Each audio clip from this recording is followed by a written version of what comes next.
Welcome everybody from OPN, Occupello, and also Occupy Earth if you guys are watching, Global Revolution if you guys are watching. We appreciate you coming and spending the evening with us. We're really excited tonight to welcome Ben Shapiro from Ohiofracktion, and they are an anti-fracking activism group based out of Ohio. Ben's here with us now, and we're doing a couple of other things where there's actually some of their people on the ground in, is it Vienna, Ohio, I think, are protesting at a BP event today. So that way we're going to bring them in and probably, hopefully, have a three-way chat. This is not something we've tried before, but we're going to give it a go. If any of you guys have lag or audio or video issues, you can try refreshing your screen. Clearly, and Zena, if you can let me know if we get bad quality or something, then that, I'll work on that. We have a backup plan, which is going to be Skype. We won't be able to do a three-way conference that way, but Ben will be here with us for the evening. So same rules apply. We're going to do a little back and forth, and if anybody has any questions, please do them in bold so I can see them and read them off. So Ben, I don't know if I told you, but I can watch the chatter stream here so we can take live questions from the crowd as it goes. And we have people from all over the United States, and at least one from the UK is on watching us. So UK staying up late and keeping it real. So welcome to our little place of the ether. We appreciate you coming. Why don't you give us an introduction about yourself, kind of what you're about and who you're with, and tell us a little bit about Ohiofracktion. Sure. Well, my name is Ben Shapiro. I'm an organizer in Ohio. And I guess the thing to really understand is that in Ohio and in Pennsylvania and in a lot of places across the country, what we're facing is really a hyper-extractive industry that's going after whatever remaining fossil fuel resources that it can, and doing so in a way that's absolutely destructive to human health and to environment. And so here in Ohio, we're on the front lines of an industry called fracking, which is a way of extracting natural gas out of shale formations deep within the ground by literally exploding that shale. It's a way to quickly release trapped gas, but the consequences and the side effects that the industry isn't paying for is things like poisoned water, explosive tap water, and terrifying sort of human health impacts. And so I work with communities across the state of Ohio and into Pennsylvania that are working on really we're in a fight for our lives right now in Ohio and for the future of safe drinking water. And so because of that and because of the dire situation here, some of us work at empowering local communities to use anything in their toolkit, from building grassroots power to creative, nonviolent civil disobedience, as any way that we can to protect, our drinking water and our community's lives and health. So the Ohiofracktion themselves, your group, are you fundamentally an organizer group and you go into communities and that's where you get your manpower and resources? How large is your group as far as organizing and infrastructure, because you're covering a lot of territory there?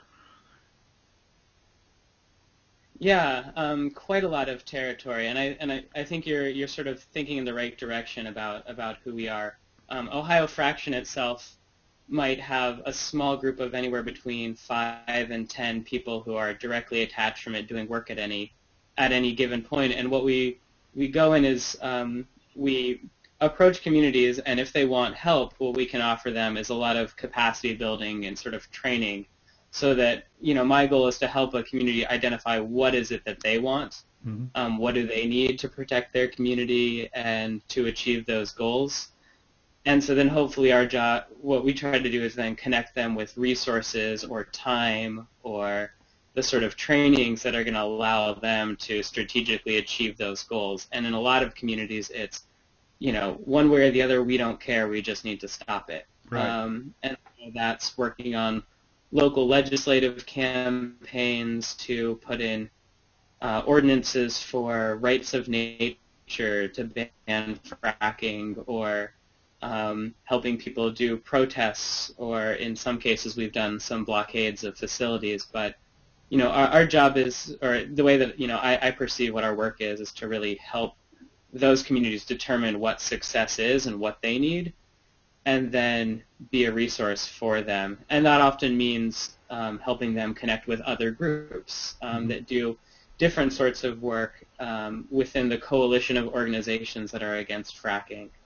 But yeah, can you give us, step us through a typical, or if there is such a thing as a typical organization for an action in your average town? Just like how far out lead time do you work with to get an event together? I mean, is it fast or is it slow? You kind of what, and you don't need to speak in too many details if you want to protect that information, because we're totally sympathetic. But we just like the process of how you go into a place and get the people ramped up, get them trained, and do an action, like maybe a timeline or something like that. Sure. And it happens in different ways. Sometimes we hear about people doing an action, and we'll often go in to just provide some sort of support. Like maybe we can help with media, or maybe we can provide some nonviolence training, or maybe we can provide some sort of aspect of an action that's needed. Or sometimes we'll actually put out the call to action ourselves and work with either a community to sort of take on more responsibility for the planning. So usually that looks like, first of all, looking at what are the opportunities for some sort of action, and seeing, is this something that's strategic? Does this fit in with our overall goal of how we're going to defeat fracking? Right. Because there's a million different actions that one can do, but then the question is this going to be the best use of your time and energy? If we find something, or is it so important that we have to make it strategic? But if that's the case, then often we'll look at, okay, well, what sort of tactics are going to be effective? Who's our audience? Who's our target? What tone do we want to set? How are we going to involve media? How do we reach out to our allies? And usually those different areas of planning will often hopefully develop into roles. The actions go off better the more that those different aspects of an action are better understood. So, for example, there's somebody who's doing, getting speakers and contacting other organizations, and then maybe somebody else who's working on the specifics of action planning with that community of people who want to plan the action, and then there's other folks who are maybe preparing media or writing the press release. So often it's about having some vision of what success looks like, and then figure out what are the roles or what are the steps that get you there. But hey, sometimes you just roll up with the camera, take some video, call the media, and see what you get. Yeah. Would you find that the people you work with on the ground in the communities, are they more responsive to kind of the whole horizontal organization thing where people select what they want to do and work to their strengths, or do people like to be assigned roles to fulfill, or is it like a hybrid of the two? I definitely think it's a hybrid of the two. Folks stay with organizations when they get some sort of personal growth, when they feel some sort of empowerment. And oftentimes that's, what wins campaigns in the long run, is developing that local leadership and connection and getting people, to sort of take charge of the places where we are. Unfortunately, with fracking, it's not like a single nuclear plant or, a single auction that needs to be stopped. It's, the kind of thing where we're talking about, hundreds of thousands and thousands of leases signed, of acres of property, of permits issued. So being able to have, a strong, resilient representation of people, in every community is important. But folks, vagueness just can kill people's energy. People have other lives, their time is valuable, and oftentimes it's helping people ask questions like, what roles do we need? How do we fill those roles? Okay, what do we need those roles to do?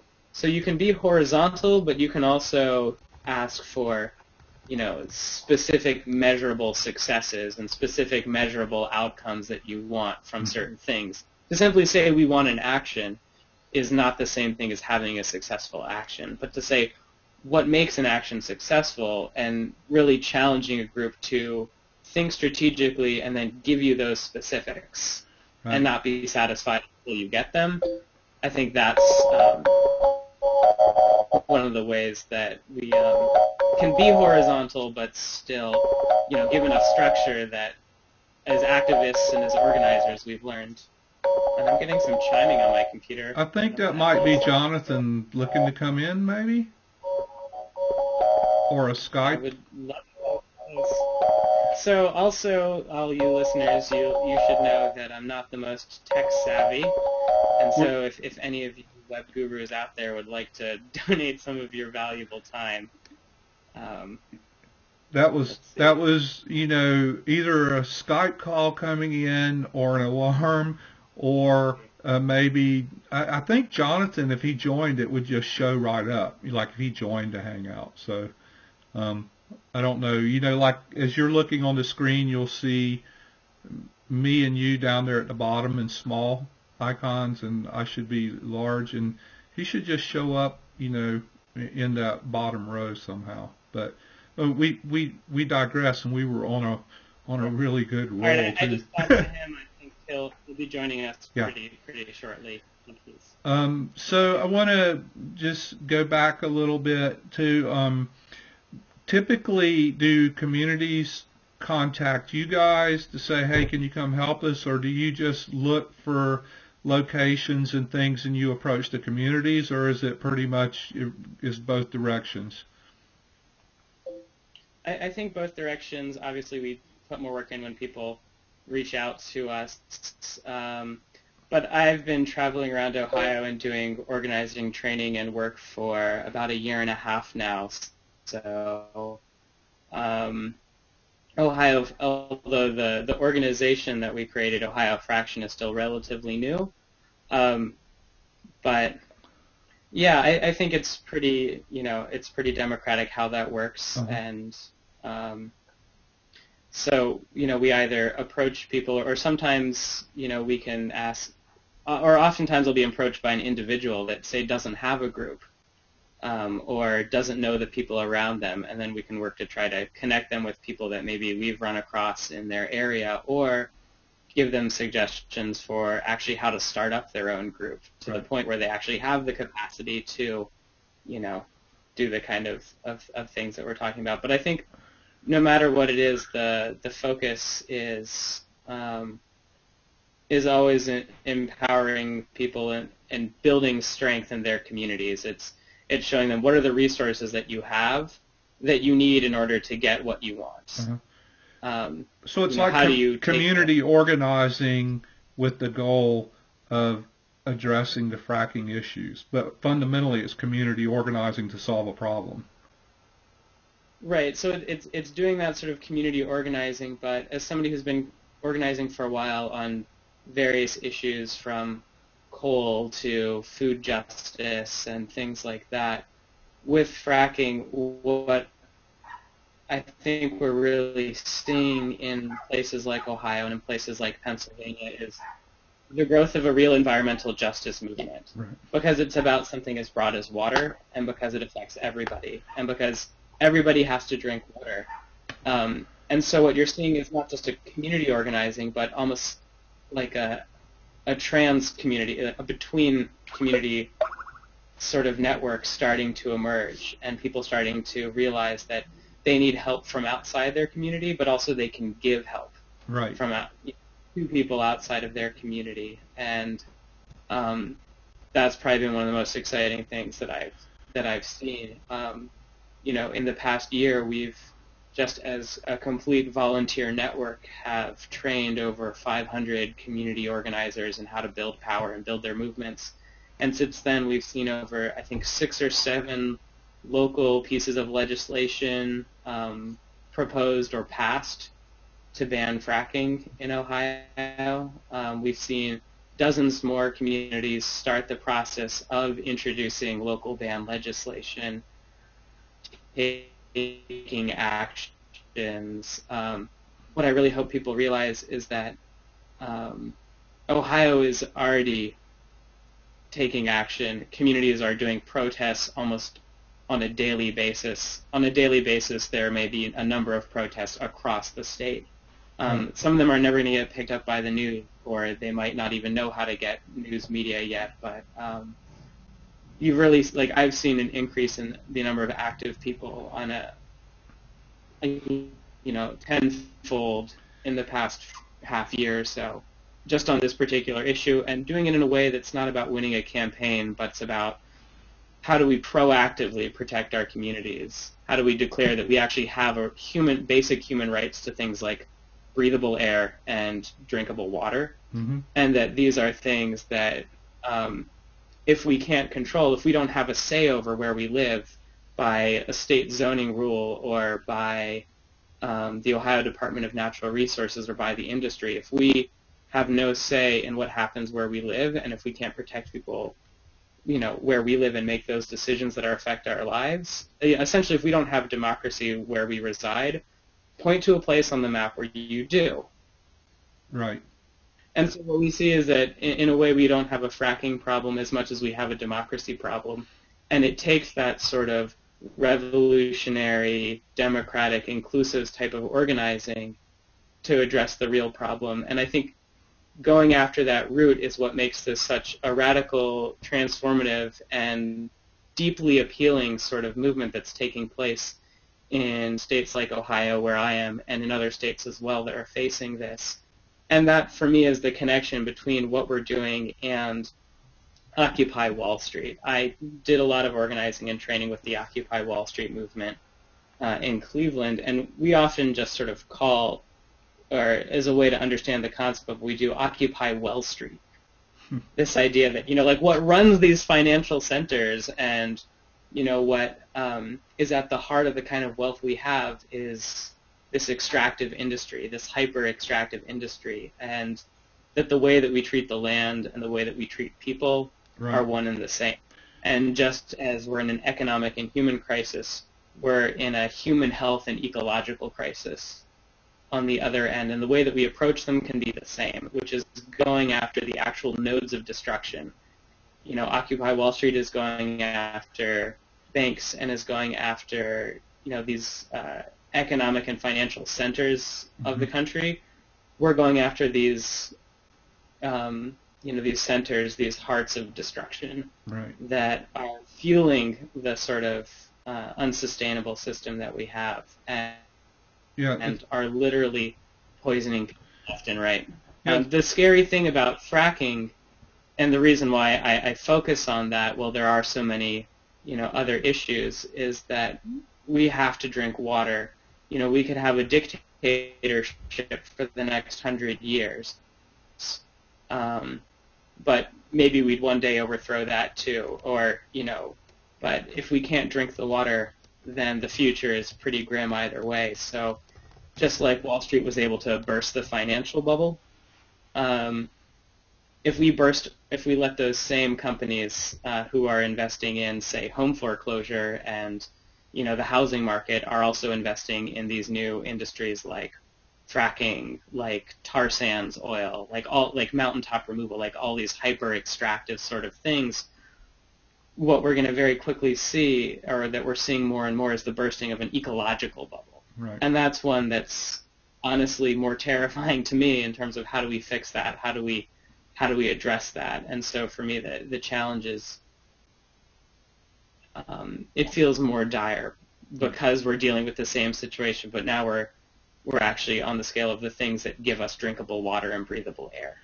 Right, and I think that's a good point to make, that the problem is not monolithic. The problem has numerous entry points. You know, there's the extractive consumptive resources, there's the banking and finance institutions, there's the political systems, and that all these are interrelated. You know, those three and 500 other things. So there's a lot of diversity and interest and points of attack and points of resolution, and that we can learn, we can learn from your organization methods, apply them to organize, say, an action against Bank of America or something that Occupy Wall Street does.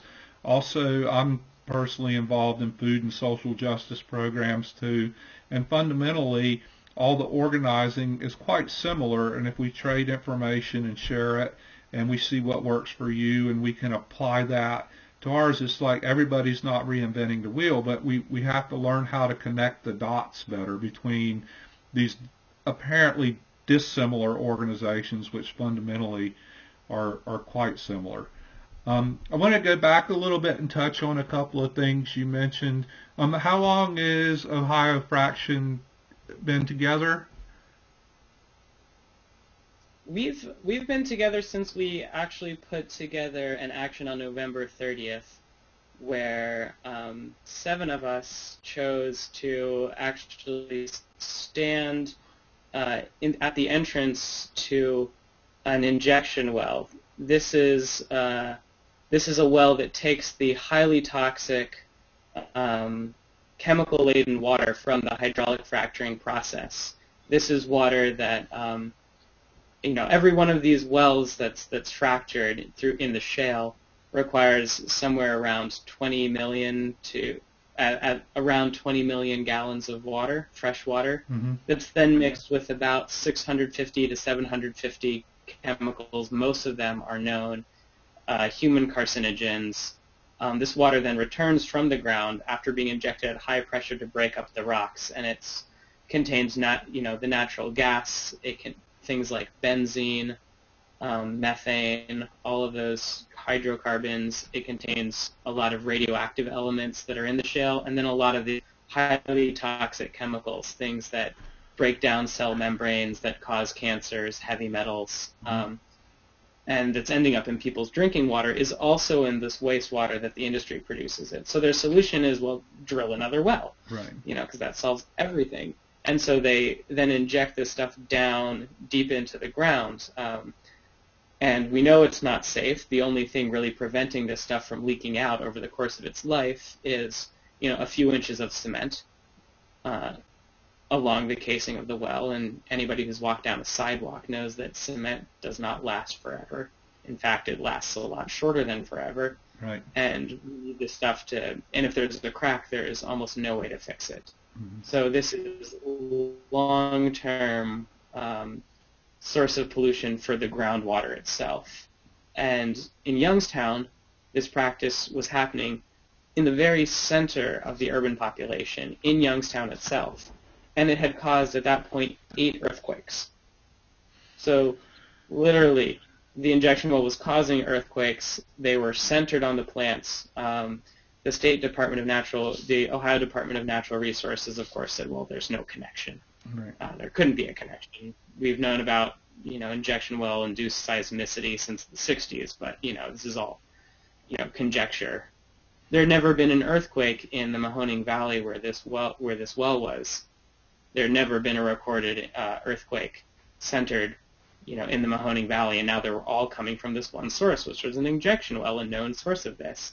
So obviously this can't be safe. Nobody was doing anything about it, so 7 of us decided that we would stand in the entranceway and simply block the trucks for entering or leaving this facility. And so for about 3 or 4 hours, we were able to maintain our blockade before eventually we were arrested.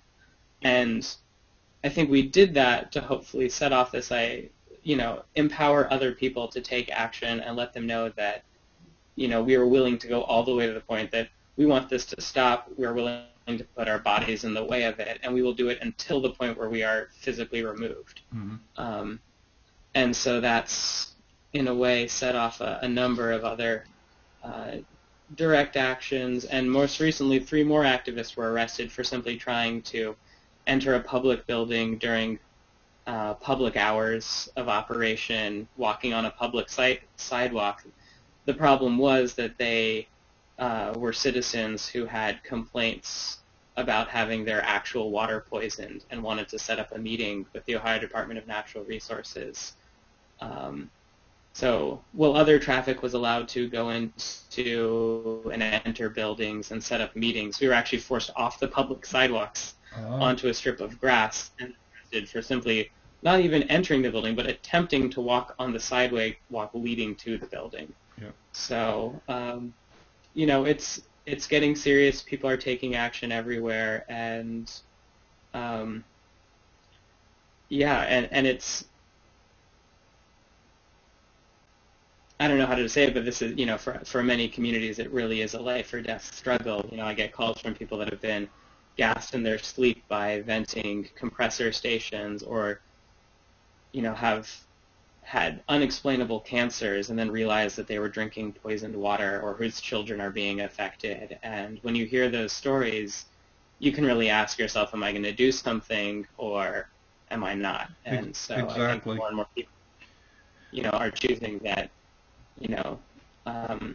Ohio, so many people are picking their sides, and it's the sides of their neighbors and the people that, that they live with.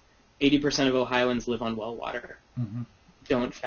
Somebody fact check me on that online, but it's certainly over 60% of Ohioans get their water from well water. When we're talking about things that affect groundwater, we're talking about a majority of our population's ability to lead just lives without being poisoned.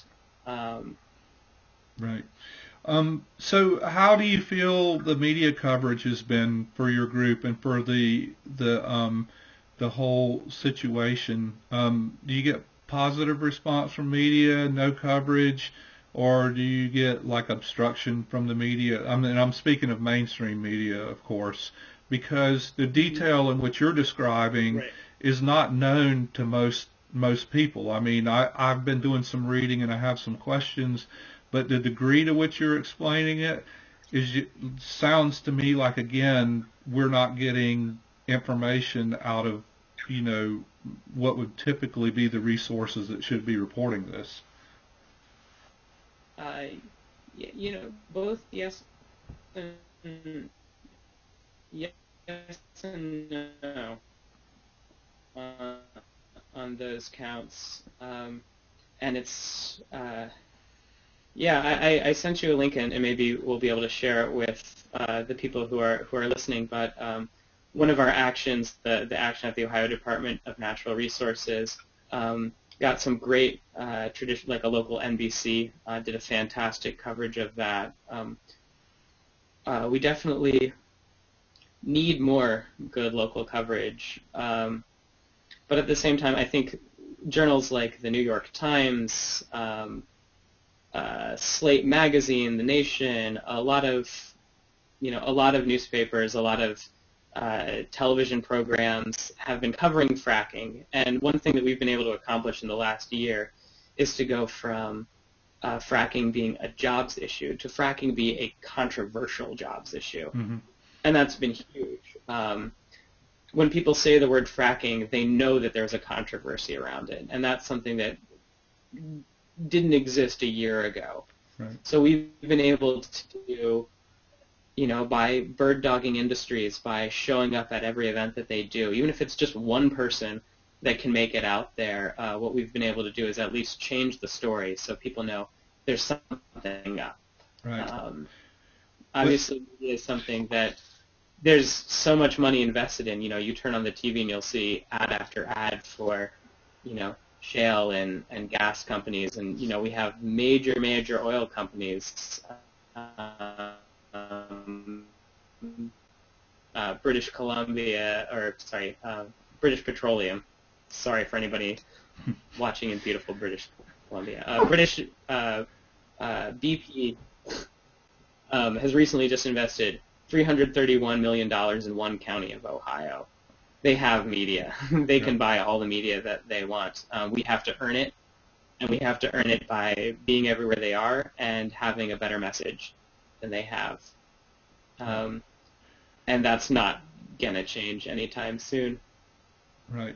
Well, and I want to come back to another tangent on the media in a moment, but the other question, and you just touched on it, was in my reading, I'm seeing that there, on one side of the equation, there is a pretty stiff argument about the economic viability in that, it's the whole jobs creation thing. Fracking creates jobs. And also that I found some indication that in areas that are somewhat more economically depressed, which, Ohio is a state that has some big issues, western Pennsylvania, upstate New York, North Dakota, South Dakota, Arkansas, Oklahoma, places like that, that landowners are now selling their rights for fracking drilling. I don't know if it's mineral rights or how it's characterized, but as a way to support themselves economically without knowing the full dangers of what they're doing, and then after the fact their wells are poisoned.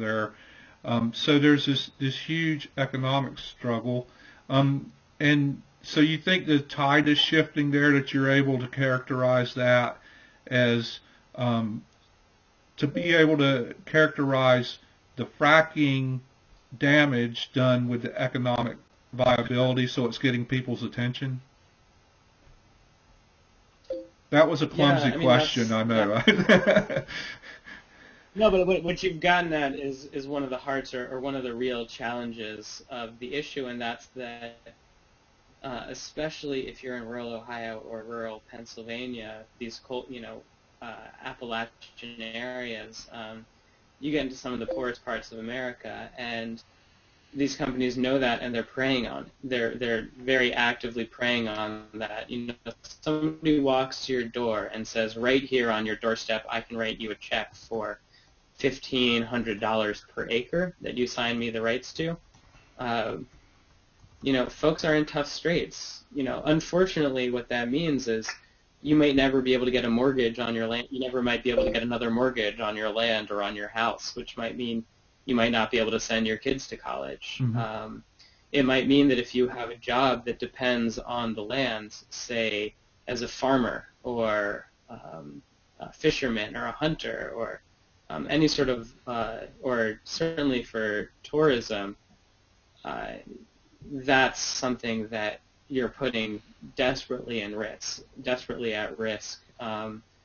If you can no longer sustain yourself, or if your farm goes under, if you make your living based on anything that has to do with the land, that's money you're going to lose. Again, this is a company that's out for short-term profits. Right. And when the problems come, they move on. They're no longer there, or they folded that small sub company that they had to buy your rights.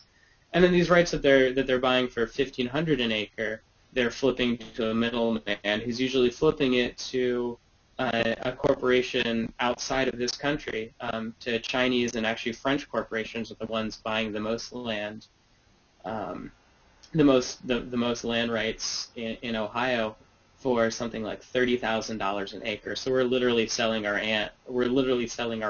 land and the resources and the benefits of clean water to a company in China or a company in France, which just coincidentally has banned fracking in their own country, but they're one of the biggest purchasers of mineral rights for fracking in ours. And these jobs, again, the jobs numbers that you hear, they were saying, oh, there's going to be 200,000 jobs in Ohio, and now they're saying, we actually added a zero. Whoops, it's actually 20,000 jobs. And you say, well, okay, 20,000 jobs is still a lot of jobs.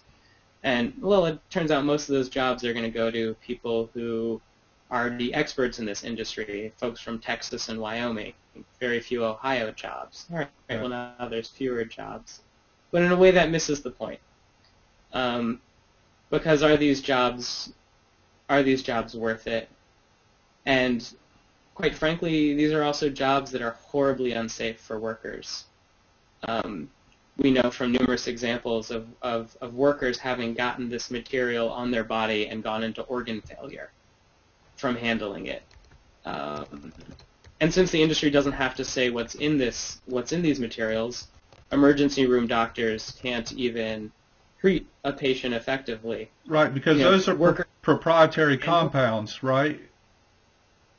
Workers don't, I mean, the bottom line is workers don't even know that they're handling toxic chemicals in most situations, and their supervisors don't know what they're handling it. And so I think this is an industry that's deadly to workers, and I don't think that those are the kind of jobs that we want. Obviously, what we need to be fighting for are the kind of safe, clean jobs that are family supportive, that are part of, an economic future, based on things like renewable energy technologies and are not rooted in, a fossil fuel past that's literally killing workers. And we're going to see workers in this industry who are going to have lifelong health problems, early cancer deaths, and these aren't the kind of jobs that we need.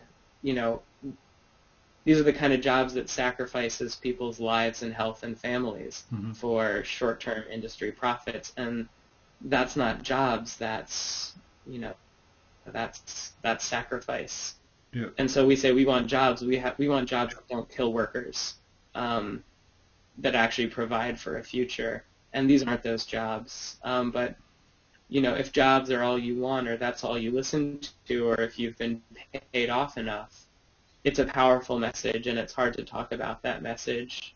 But ultimately, what we want are safe jobs, right, and clean jobs, and these are the kind of jobs that are going to take us backwards. Yeah, I think it's wonderful that you guys are able to frame the conversation in that manner too, because it gives people pause. I mean, it's difficult in an economically challenged environment for somebody to turn things down, but most people are not willing to sacrifice their normal average working people are not willing to sacrifice their future for a short-term gain if they're educated about that. There was a question from one of the chatters that I thought was kind of interesting. He is asking, what do the Mid-Ohio Amish population think of fracking, and what are their responses to it, if any? That's actually something I would not be the best person to answer about. I know there's some of our groups that do work with the Amish, and we've heard stories from either, they can be very, very sophisticated in their dealings, but we've also heard stories of folks selling their mineral rights for as little as a couple $100s. One of the misconceptions is that the leasing and this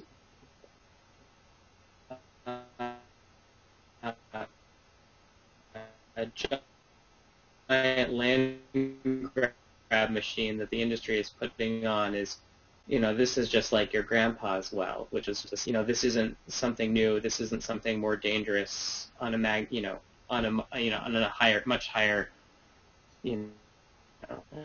level of destruction. And so you see people being misled. One thing I know for sure is that organic farmers have been one of the staunchest opponents to this from the beginning. Mm-hmm. So I think people that work with the land, that depend on the land to be healthy and the water to be clean to make their living, and as a fundamental part of their community, if they understand what those risks are, like our organic farmers, they very much are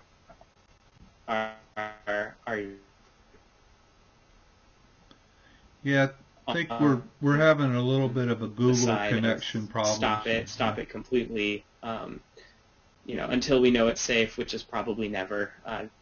Right. Well, you don't need to know a whole lot about it to know that it just doesn't make sense to evacuate space underneath the crust of the earth and inject toxic chemicals into the water. So it's just nasty, nasty business all the It's way just around. a really bad idea. Really Yeah, exactly, right? You don't need to know anything, and that just doesn't make any sense. And it's so widespread too. I'm just really distressed, and all of us need to become more aware and speak up. I know I live in a county that mountaintop removal is an issue. Also, our water is an issue. It's a very rural county, and the runoff from the removal projects, affect the water supply. So it's just all over. And I like what you said earlier about, being an extractive resource, where everything is taken away, harm is done, nothing is set in place to improve or replace that. And it's just simple greed is what's driving all of it. We even have some fundamental stories about this. The story of King Midas, of course, is that he thought that he was blessed by the gods and that, he could turn anything that he touched into gold. And pretty soon, he had turned his palace, his furniture, the servants in the palace, his wife and children, even the food. He was delighted, that he could turn everything he touched into gold. But as the old myth goes, he didn't realize that the blessing was a curse until the water turned to stone in his mouth and he could no longer quench his thirst. Right. And I feel like we also have the opportunity to, for the sake of profit, to make our water undrinkable. But unlike in the story, we can't unpoison an aquifer and we can't unpoison groundwater. Right. And so, we also face that challenge of having to recognize that being able to drink water is more important than, giving BP an extra tick in their stock price or, burning fossil fuels when we have alternatives, when we have the kind of wind technology. I live in Cleveland, and I've been, organizing in Cleveland and working with Occupy Cleveland, and we've been in an economic depression for decades now, and yet Ohio is already one of the leaders in things like solar panel and wind turbine blade production. If we invested in these areas, if we could put our entire city back to work. We have empty warehouses. Every single person who lives on my block could probably build you a car if you gave them the pieces, like a highly skilled workforce. We have all the things that we need to have real jobs and real employment in the state and do so in a way that isn't putting workers at risk and isn't destroying the water which we drink.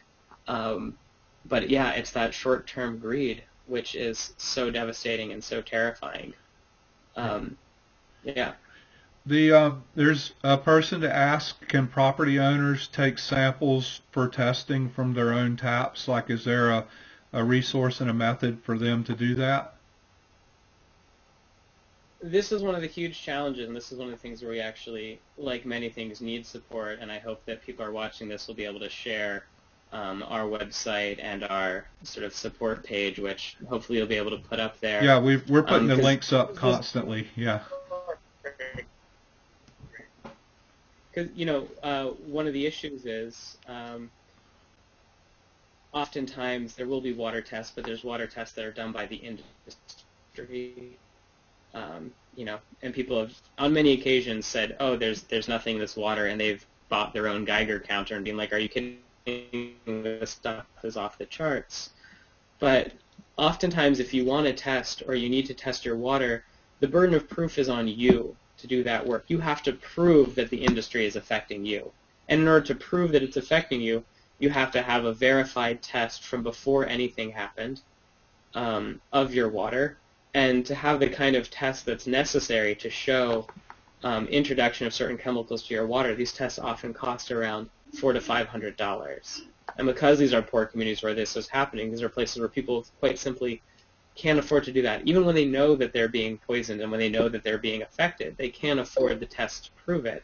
And the Ohio Department of Natural Resources, which can do these tests, which can demand these tests, isn't, because that would simply make it slightly more expensive to do business. Right. So they have the power to do this, but are walking in lockstep with the industry. And so, the folks or the people that really should be providing these resources quite simply aren't. And it's, again, just one more burden on the people, on the victims of this industry, who also have to now find the extra $500, in addition to, medical treatment and property value, which is worthless. Folks who, moved somewhere because they love the land. They bought a house, and now that house is worthless.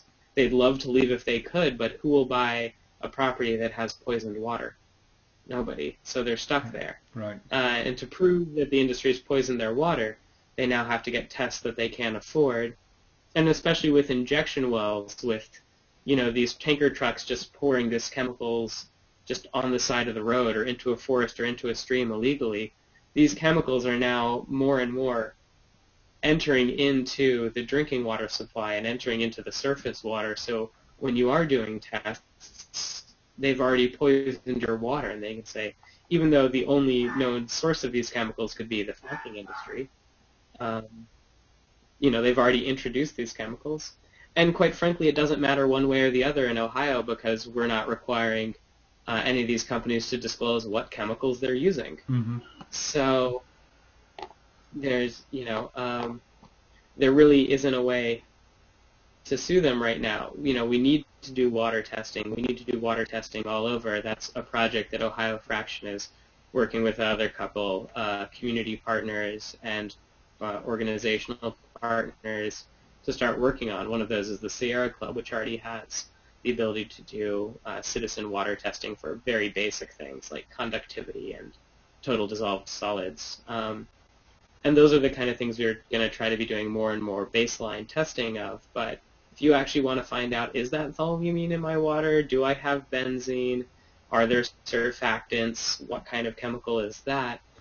That costs about $500, and that's money that, again, is required of somebody who's already being poisoned by the industry. So, we really, really need financial support right now, because the work that we're doing, all of it goes directly to the communities that we work with, and nobody else is funding the work. This isn't work that's being done by the Sierra Club. This isn't work that's being done by Environment Ohio or some PIRG. Right now, it's a group of volunteer citizens a lot of us have put our careers and our lives on hold to do this kind of work.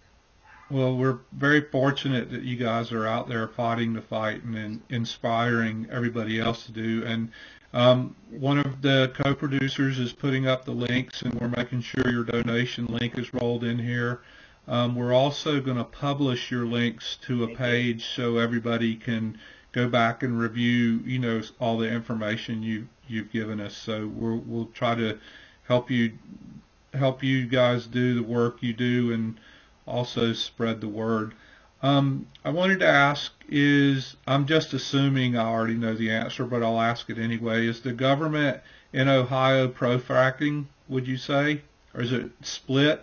Or is it anti-fracking? Or how does the state government respond to the fracking issues? The state government is decidedly pro-fracking. Our governor, Governor Kasich, who some of your viewers may remember as one of the governors that passed the strong anti-union, anti-teacher pieces of legislation. In our case, it was SB 5. But this same governor, who is very pro-industry, has taken a couple steps. One, he's called fracking a godsend. He's appointed some of his industry friends to actually now run the Ohio Department of Natural Resources. It was already very industry friendly, and now is actually being run by one of their former executives. He's called it a godsend. He's opened up all public lands to drilling. This means public parks, This means schools. This means firefighter stations. Any public land is on the table for fracking if the industry makes a move. And again, the people who regulate this industry, the Ohio Department of Natural Resources, are run by some of their top executives and more than friendly. What we've seen is that this department, whose job it is to regulate the industry, is fundamentally flawed for a few reasons. One, they make money per permit that they issue, per permit that they deny.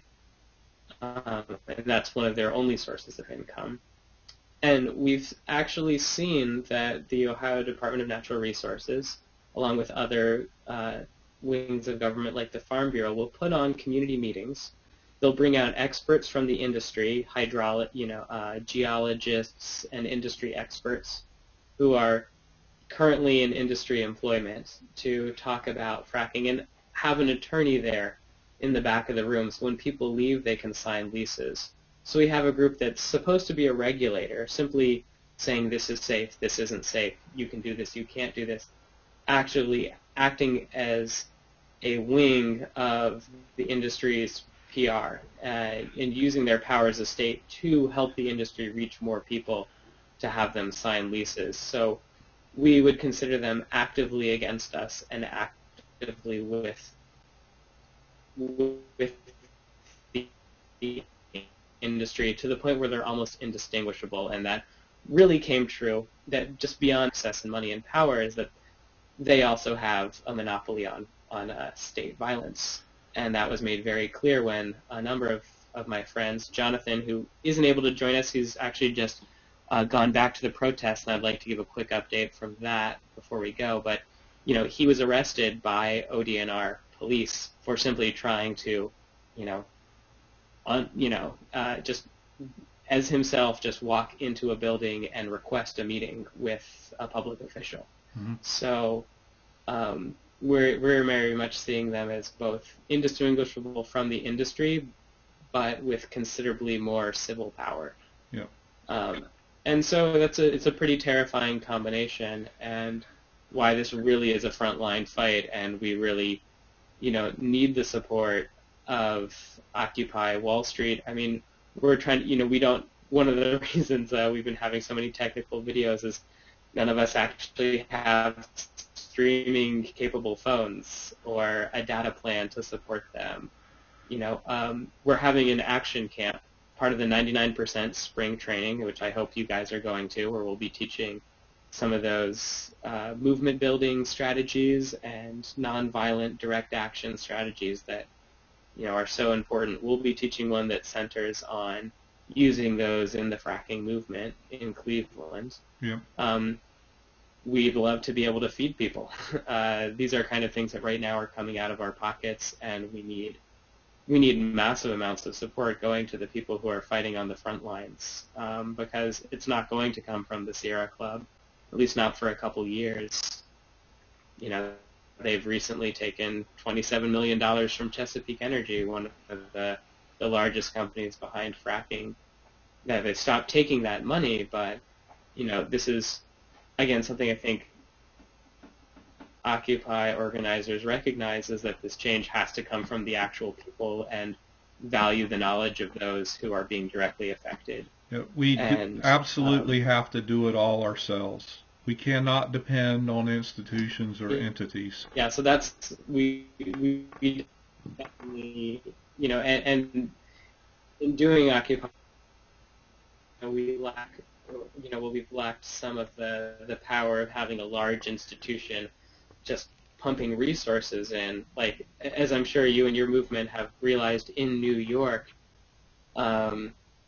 you did an act that inspired people to take action around the world and to use the sort of language and actual processes of democracy that have made a huge impact on what's going on in this country, and have become a spotlight and a focal point, I guess, of attention and resources that you rightly need and deserve. And I feel like in Ohio, working in mostly rural, poor areas, we're taking on something as vast and as challenging, but don't always have the kind of visibility that you get on Wall Street. We're working to change that. For example, here's my update from the BP protest from Jonathan and some of the other Ohio Fraction organizers, is that BP was having a wine and dine with local elected officials from Trumbull County, where they recently invested $331 million to buy 85,000 acres so that they could frack for wet gas and oil. And so they attempted to go into the meeting, were kicked out of the meeting, and across the street are, having their own counter barbecue dinner. Yeah, and I want to interrupt for a minute so the chatters know this. He's giving this update because this is actually happening as we speak. Jonathan and I talked a while ago, and we had hoped he would be able to join us, but this action is happening as we speak. So this is a live update that Ben's giving us from that action. If you want to continue. Yeah, and you can see just, and if you go to our website, ohiofracktion.com, you should see some of those videos from work in that area right up at the top, just above where we have our action camp, or our 99% spring action camp sign up. And you'll see the people, mostly the folks there are the people who live in that county. They're the ones who are marching and shouting and holding signs. And that's happening right now as we speak. So the kind of direct action is continual. It's ongoing, and it's not a matter of whether or not Ohio or communities are receptive to this or wanting to do it. They're doing it, and they need help. Yeah. And so that's hopefully. And so this is why I'm so excited to be here and talking with you, because I feel like our movements are connected, and if we need to start seeing, acting, yep, based on that fact that these movements are not, connected by the peripheries, that this is the heart and center of what we're dealing with. Right. The way that we're extracting these resources is this is the investment that's fueling the, J.P. Morgan Chase and Bank of America and BP and Chesapeake Energy and these major corporations that are really using their power to abuse, regular people and kind of make the world that we all know is possible unlivable. So this for me is the same fight, and that's why I organize with Occupy Cleveland, and I run around and do all sorts of crazy things and get arrested to try to stop fracking. Well, we're grateful for the work you guys are doing and for you taking your time out tonight to speak to us. I want to open up a little bit of time to see if any of the chatters have questions, and if they don't, then we'll wind up and let you get back to your family time.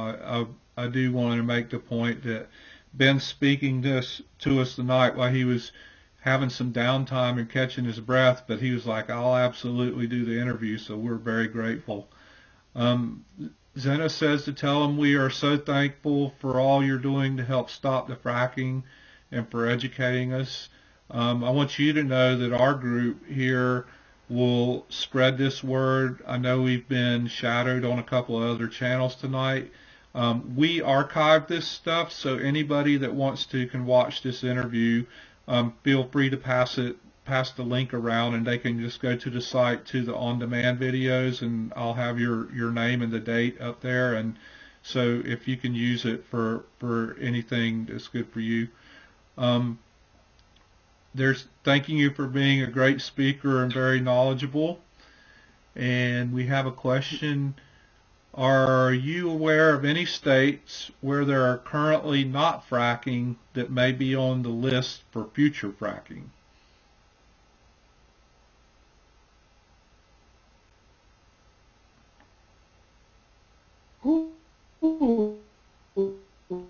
Uh-oh.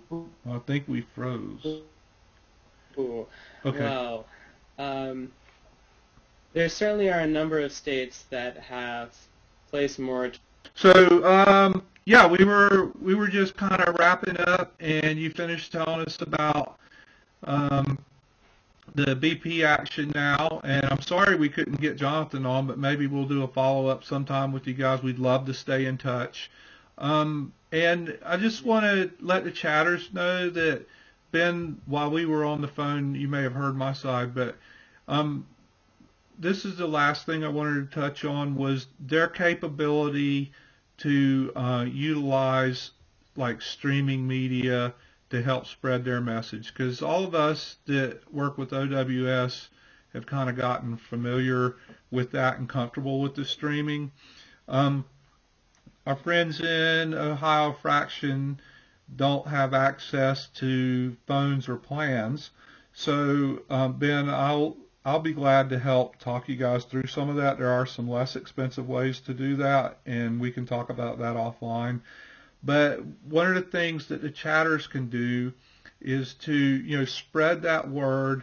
And, I had this idea, if anybody has, iPod touches or stuff like that they don't use and have sitting around, I think we could collect them up and then we could get them to people who could use them. And that's one of the ways we do streaming ourselves. And we'll talk about that later, but to be supportive.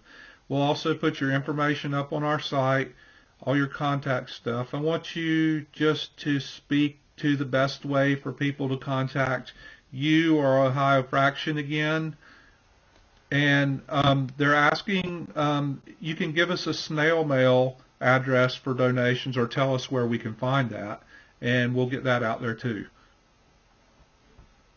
Sure. Well, there's a couple ways, and I'm making sure I got my information right. Okay. The first is the easiest, and that's send us an email. And our email account is ohiofracktion@gmail.com. That's FRACKTION, not like the math problem, but like fracking. So it's ohiofracktion@gmail.com. And we share a Google phone number, so you can, which should ring any number of our phones, and that number is 216-586-4890. Got it. And if you're interested in sending a donation by mail, or contacting us or writing us a letter, we love letters. Our number is, or our address is 6527 Superior Avenue, Cleveland, Ohio, 44103. Cleveland, Ohio, 4413? 44103. Oh, 44103. Okay. I got it into the stream, and some folks are copying it, so we'll put all that in. Also, go ahead. You can go to our website, and really go to our website, ohiofraction.com. Follow our blog. The website's being rebuilt as we speak to also include, in the very short near future, some really exciting features like well locator maps and organizing tools for communities. But right now we have a great blog up with a lot of good content, and you can also find out about some of the events coming up, how to get involved, how to contact us, and hopefully we'll have a new version of our wish list up soon. If you have, because really what we're looking is for time, treasure, and talent. Folks who have skills they can donate, folks who have time that they can put in with the cause, or people that, have some money that they'd like to send our way. That's kind of how, time, treasure, and talent. In either way, these are ways to kind of help support what we're doing. And spread the word, let people know. Bang on, demand from senators that they ban fracking, help communities pass ordinances that affirm that we have, as citizens, the right to clean air and clean water. There's great organizations that do that, groups like the Community Environmental Legal Defense Fund. Mm-hmm. Because this is a worldwide fight. I was talking the other day with people in Bulgaria and folks in, South Africa, and I've heard from people in Vietnam. This is something that's happening around the world, and so this is really part of a global struggle for the basic human right to drink water and to have the kind of ecosystem that supports human life. Because ultimately, we can't drink money. That's true. That's true. We can only drink water. Exactly. And one other question somebody wanted me to get in was, do you happen to know whatever happened to the fellow that was arrested that was the Gasland guy from the movie Gasland? Josh Fox, the director of the film Gasland. Yeah. So for those who don't know, he was arrested while in D.C. attempting to film, I think, an energy subcommittee hearing, in which they were discussing, I forget the name of the town in Wyoming, and so he was, though he had, with him cameramen who had official media passes and all these things, and it was a public hearing, the Democratic minority in the room was asking for him to stay. He refused to leave because he said, "This is public business. I'm documenting this," and was arrested for attempting to film a hearing.